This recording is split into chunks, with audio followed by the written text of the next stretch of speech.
ꯃꯌꯥꯝ ꯉꯁꯤꯗꯤ ꯕꯣꯔꯤ ꯃꯩꯇꯩ ꯕꯣꯔꯤꯁꯦ ꯀꯃꯥꯏꯅ ꯁꯦꯝꯒꯗꯒꯦ ꯍꯥꯏꯕꯗꯣ ꯇꯥꯛꯆꯔꯛꯀꯦ ꯉꯁꯤꯗꯤ ꯈꯔ ꯃꯩꯇꯩ ꯕꯣꯔꯤ ꯁꯥꯕꯗ ꯆꯪꯗꯣꯏꯁꯦ ꯁꯒꯣꯜ ꯍꯋꯥꯏ ꯁꯒꯣꯜ ꯍꯋꯥꯏꯁꯦ ꯑꯍꯤꯡꯗ ꯇꯤꯡꯊꯣꯛꯑ ꯊꯝꯃꯕꯅꯤ ꯁꯒꯣꯜ ꯍꯋꯥꯏ ꯑꯃꯨꯕꯗꯣ ꯑꯗꯣ ꯇꯤꯡꯊꯣꯛꯑꯒ ꯃꯥꯁꯦ ꯐꯖꯅ ꯆꯥꯝꯊꯣꯛꯑ ꯃꯇꯨꯡꯗ ꯃꯀꯨ ꯑꯃꯨꯕꯗꯣ ꯂꯧꯊꯣꯛꯑꯒ ꯁꯦ ꯑꯉꯧꯕ ꯁꯔꯨꯛ ꯈꯛꯇꯅꯤ ꯌꯥꯎꯔꯤꯁꯦ ꯑꯗꯣ ꯑꯃꯨꯕ ꯄꯨꯔꯥ ꯁꯦꯡꯅ ꯂꯧꯊꯣꯛꯄꯗꯤ ꯉꯝꯗ꯭ꯔꯦ ꯀꯩꯅꯣꯗ ꯀꯩꯊꯦꯜꯗ ꯁꯒꯣꯜ ꯍꯋꯥꯏ ꯑꯉꯧꯕꯗꯣ ꯐꯪꯗꯗꯅ ꯑꯩ ꯁꯤ ꯑꯣꯏꯅ ꯇꯧꯔꯦ ꯑꯗꯣ ꯃꯌꯥꯝꯗꯤ ꯁꯒꯣꯜ ꯍꯋꯥꯏ ꯑꯉꯧꯕ ꯑꯣꯏꯅ ꯇꯧꯕꯤꯌꯣ ꯑꯩꯒꯤꯗꯤ ꯐꯪꯗꯗꯅ ꯁꯤ ꯑꯃꯨꯕꯁꯤ ꯑꯣꯏꯅ ꯇꯧꯔꯒ ꯃꯀꯨ ꯑꯃꯨꯕꯗꯨꯈꯩ ꯂꯧꯊꯣꯛꯑꯦ ꯑꯗꯨꯒ ꯆꯪꯗꯣꯏꯁꯦ ꯃꯥꯒꯤ ꯃꯆꯜ ꯆꯪꯒꯗꯕꯁꯦ ꯁꯒꯣꯜ ꯍꯋꯥꯏ ꯂꯩꯔꯦ ꯑꯗꯒꯤ ꯍꯤꯡ ꯈꯔ ꯌꯥꯡꯉꯪ ꯑꯗꯨꯒ ꯐꯗꯤꯒꯣꯝ ꯃꯔꯨ ꯖꯤꯔꯥ ꯑꯗꯒꯤ ꯅꯥꯀꯨꯞꯄꯤ ꯈꯔ ꯁꯣꯏꯔꯦ ꯑꯗꯨꯒ ꯅꯄꯥꯛꯄꯤ ꯃꯔꯥ ꯈꯔ ꯑꯗꯨꯒ ꯍꯔꯤꯕꯣꯞ ꯈꯔꯒ ꯍꯔꯤꯕꯣꯞꯁꯦ ꯑꯀꯪꯕ ꯑꯣꯏꯅ ꯌꯣꯟꯕꯅꯦ ꯄꯜꯇꯟ ꯕꯖꯥꯔꯗ ꯑꯗꯣ ꯑꯩꯅ ꯑꯍꯤꯡ ꯑꯃ ꯇꯤꯡꯊꯣꯛꯑꯦ ꯑꯗꯨꯒ ꯘꯤ ꯈꯔꯒ ꯆꯪꯗꯣꯏꯁꯦ ꯑꯗꯨꯅ ꯑꯩ ꯍꯧꯖꯔꯛꯑꯒꯦ ꯏꯍꯥꯟ ꯍꯥꯟꯕꯗ ꯀꯩꯅꯣꯅ ꯍꯥꯟꯅ ꯍꯥꯞꯄꯅꯤ ꯐꯗꯤꯒꯣꯝ ꯃꯔꯨꯒ ꯖꯤꯔꯥꯒ ꯍꯥꯟꯅ ꯍꯥꯞꯄꯒꯦ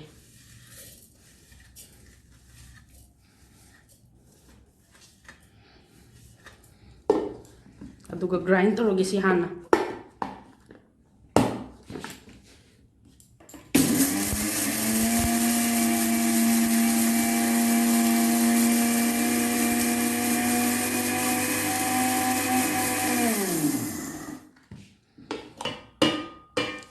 ꯒ꯭ꯔꯥꯏꯟ ꯇꯧ ꯂꯣꯏꯔꯦ ꯃꯊꯪꯗ ꯍꯤꯡꯁꯦ ꯈꯔ ꯊꯥꯛꯆꯔꯒꯦ ꯍꯤꯡꯁꯦ ꯌꯥꯝ ꯊꯥꯛꯑꯣꯏ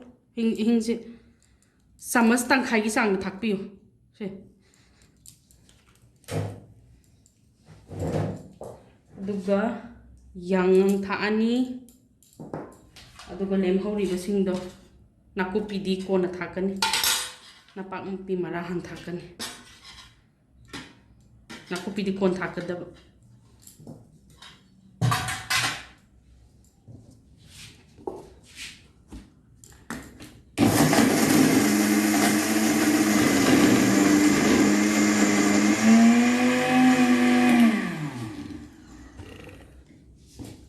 ꯑꯗꯒꯤ ꯃꯊꯪꯗ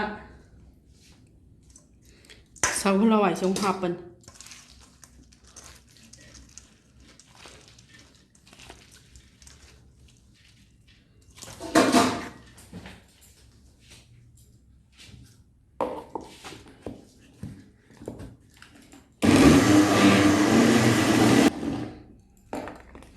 ꯒ꯭ꯔꯥꯏꯟ ꯇꯧꯕ ꯈꯔ ꯋꯥꯠꯂꯤ ꯑꯗꯨ ꯀꯩꯅꯣ ꯇꯧꯔꯅꯤ ꯘꯤꯁꯦ ꯍꯌꯦꯡ ꯊꯥꯎ ꯁꯣꯛ ꯇꯧꯕꯗꯒ ꯘꯤ ꯈꯔ ꯍꯥꯞꯄꯁꯦ ꯃꯅꯝ ꯅꯨꯡꯁꯤꯌꯦꯕ ꯆꯥꯃꯁ ꯑꯃꯃꯨꯛ ꯍꯥꯞꯀꯦ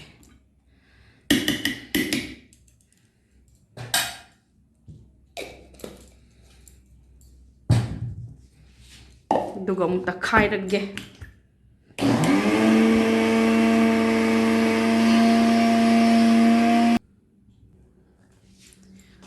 ꯍꯧꯖꯤꯛ ꯇꯛꯄ ꯂꯣꯏꯔꯦ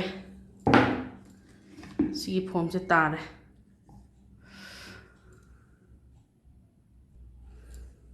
ꯑꯗꯨꯒ ꯁꯤ ꯇꯛꯄ ꯂꯣꯏꯕ ꯁꯤꯗ ꯅꯥꯀꯨꯞꯄꯤꯁꯦ ꯍꯥꯞꯆꯤꯜꯂꯅꯤ ꯅꯥꯀꯨꯞꯄꯤꯗꯤ ꯇꯛꯄꯗ ꯍꯥꯞꯄꯣꯏ ꯀꯩꯅꯣꯗ ꯅꯥꯀꯨꯞꯄꯤꯁꯦ ꯇꯛꯄꯗ ꯍꯥꯞꯄꯁꯦ ꯃꯍꯥꯎ ꯋꯥꯠꯂꯤ ꯑꯗꯨꯒ ꯁꯤ ꯇꯧꯈꯥꯏꯔꯅꯤ ꯆꯥꯃꯁꯅ ꯁꯨꯃꯥꯏꯅ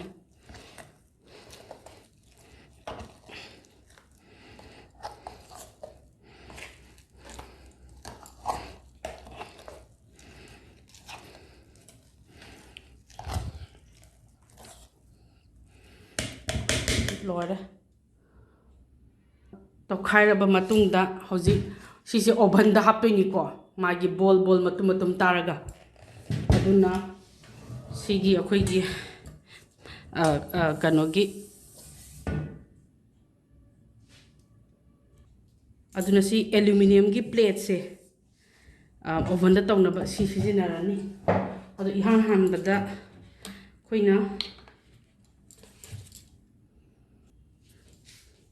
ꯑꯩꯈꯣꯏꯅ ꯁꯤꯒꯤ ꯑꯩꯈꯣꯏꯒꯤ ꯑꯆꯥꯊꯥꯎꯅꯤꯀꯣ ꯑꯆꯥꯊꯥꯎꯁꯦ ꯑꯩ ꯈꯨꯠꯅ ꯑꯗꯨꯝ ꯇꯧꯔꯒꯦ ꯕ꯭ꯔꯁ ꯂꯩꯇꯦ ꯑꯆꯥꯊꯥꯎꯁꯦ ꯍꯥꯏꯐꯦꯠ ꯁꯤꯁꯦ ꯃꯥꯏ ꯄ꯭ꯂꯦꯠꯁꯤꯗ ꯍꯥꯏꯐꯦꯠ ꯇꯩꯔꯅꯤ ꯍꯣꯔꯦꯟ ꯅꯞꯁꯟꯗꯅꯕꯅꯤꯀꯣ ꯁꯤꯁꯦ ꯁꯨꯃꯥꯏꯅ ꯇꯩꯔꯅꯤ ꯇꯩꯔꯕ ꯃꯇꯨꯡꯗ ꯁꯤ ꯇꯩꯔꯅꯤ ꯇꯩꯔꯕ ꯃꯇꯨꯡꯗ ꯑꯩꯈꯣꯏꯅ ꯊꯥꯎꯁꯦ ꯈꯔ ꯈꯔ ꯁꯨꯃꯥꯏꯅ ꯈꯨꯠꯁꯤꯅ ꯂꯨꯞꯄꯦꯗꯅ ꯍꯥꯏꯅ ꯄꯥꯏꯔꯒ ꯕꯣꯔꯤꯁꯦ ꯁꯨꯃꯥꯏꯅ ꯇꯥꯅꯦꯕ ꯀꯩꯅꯣꯗ ꯈꯨꯠ ꯉꯥꯛꯇ ꯄꯥꯏ ꯇꯥꯔꯗꯤ ꯅꯞꯁꯟꯗꯣꯏꯕ ꯑꯗꯨꯅ ꯊꯥꯎꯁꯦ ꯈꯔꯈꯔ ꯄꯥꯏꯔꯒ ꯑꯩꯈꯣꯏꯅ ꯕꯣꯔꯤꯁꯦ ꯑꯩꯈꯣꯏꯅ ꯄꯥꯝꯖꯕ ꯁꯥꯏꯖꯇ ꯁꯦꯝꯃꯅꯤ ꯁꯨꯃꯥꯏꯅ ꯇꯧꯔ ꯊꯝꯃꯅꯤ ꯁꯨꯃꯥꯏꯅ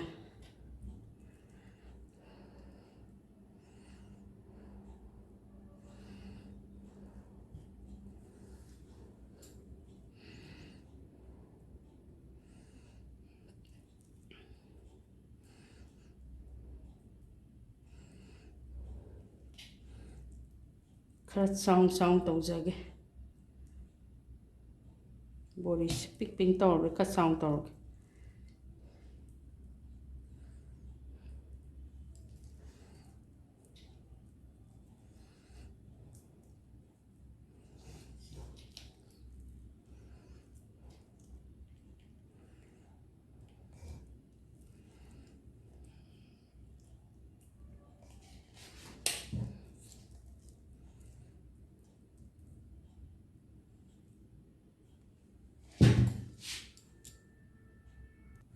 हौजिक लोरे सी सेम्बा हौजिक सिसे अमु ओवन दा हापचलनी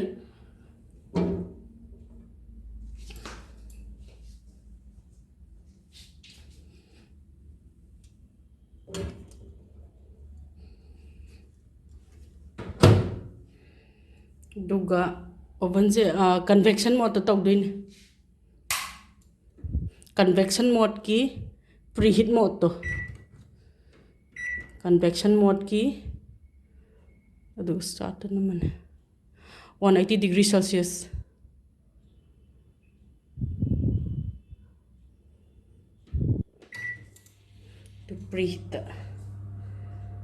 प्रीहीट तौर 10 मिनट मुक थम्मे अदो हौजिक हाइफेट चेक तौरनी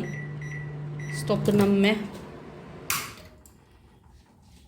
चेक तौब कांदा हौजिकी बोरी से खदी कल ख पेटली अदु मखना ओंथोनी हान मखना ओंथोनी हौजिक लेरिबा फिबम सिदा मखना ओंथोनी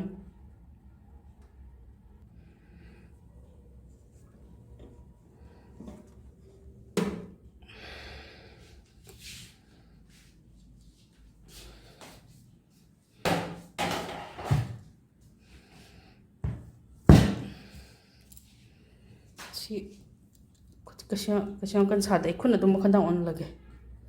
स्माइन मखना ऑन थोने खदी कंगे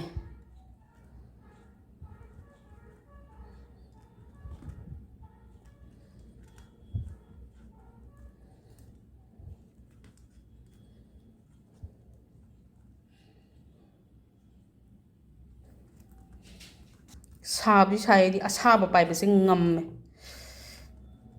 खुद से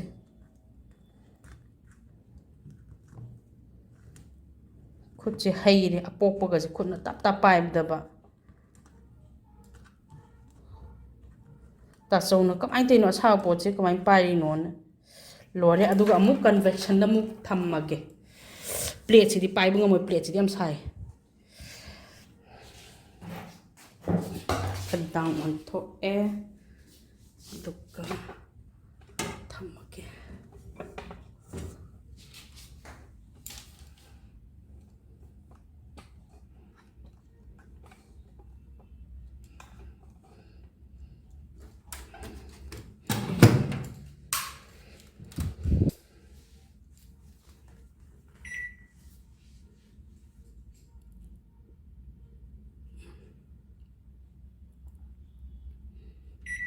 convection mode start हम तौर प्रीहीट तौरगा 10 मिनट मुक थम्मगे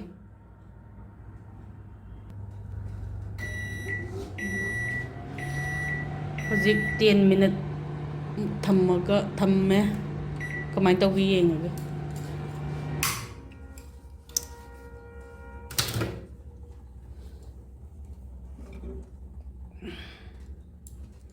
ꯑꯣꯜꯃꯣꯁ ꯑꯣꯏꯔꯦ ꯕꯣꯔꯤꯁꯦ ꯑꯣꯜꯃꯣꯁ ꯑꯣꯏꯔꯦ ꯁꯤ ꯀꯪꯍꯜꯂꯒ ꯑꯗꯨꯝ ꯑꯣꯏꯔꯅꯤ ꯁꯤꯁꯦ ꯃꯩ ꯃꯈꯥ ꯇꯥꯅ ꯊꯝꯃꯔꯣꯏ ꯑꯩꯈꯣꯏꯅ ꯁꯤꯒꯤꯁꯦ ꯁꯨꯃꯥꯏꯅ ꯕꯣꯔꯤꯁꯦ ꯑꯗꯨꯝ ꯑꯣꯏꯔꯦ ꯁꯨꯃꯥꯏꯅ ꯊꯝꯍꯜꯂꯒꯅꯦ ꯑꯗꯨꯝ ꯍꯌꯦꯡ ꯑꯌꯨꯛ ꯐꯥꯎꯁꯦ ꯁꯨꯃꯥꯏꯅ ꯀꯪꯍꯜꯂꯒ ꯑꯗꯨꯝ ꯁꯨꯃꯥꯏꯅ ꯇꯧꯔꯒ